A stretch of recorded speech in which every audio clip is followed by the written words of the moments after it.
une vie jalonnée de succès, mais aussi de drames personnels.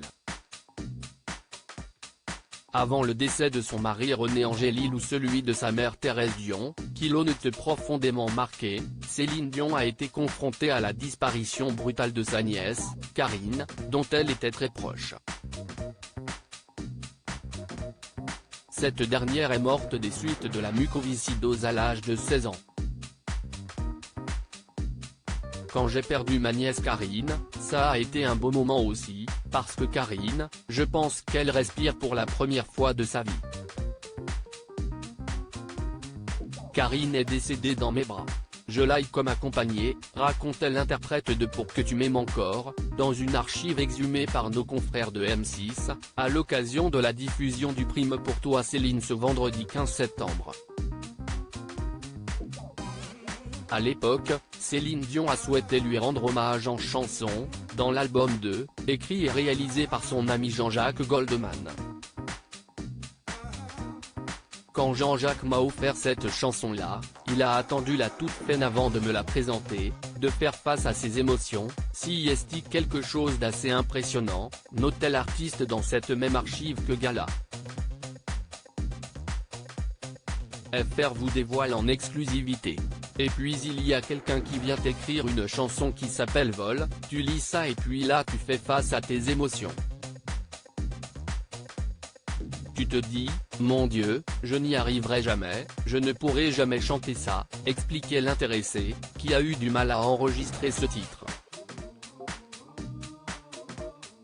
J'étais arrivé en studio et puis là il n'y avait rien qui sortait ou c'était Vol, Vol. Je ne voulais pas chanter comme ça, je ne voulais pas crier, mais si je retenais, si j'écoutais trop mes émotions, il n'y avait rien qui sortait. Je pleurais tout le temps, a confié Céline Dion, qui est finalement venue à bout de cette chanson aussi bouleversante que symbolique. Supérieure à Céline Dion, Hélène Ségara, Édouard Philippe. Ces stars atteintes d'une maladie rare Céline Dion engagée, ses rares confidences sur sa nièce sous le choc après la disparition de sa nièce, Céline Dion a décidé de transformer sa peine en espoir, en devenant marraine de la fondation canadienne Fibrose Kystique en août 1993, 3 mois après le drame. Un combat que celle qui est aujourd'hui touchée par une maladie rare n'a jamais oublié.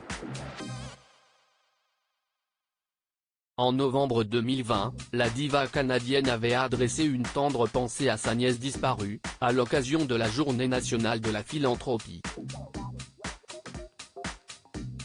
Elle en avait appelé aux dons pour soutenir la fondation CHU Sainte-Justine où a été suivie sa nièce. Merci de vous joindre à moi, aux côtés des équipes et des familles de la Fondation Sainte-Justine, pour regarder vers l'avenir. Merci d'avoir décidé de faire de la santé des enfants une priorité, avait-elle écrit sur X, anciennement Twitter, note de la rédaction. En tant que marraine du centre hospitalier universitaire Sainte-Justine, Céline Dion avait aussi écrit un courrier poignant publié sur le site officiel de l'établissement.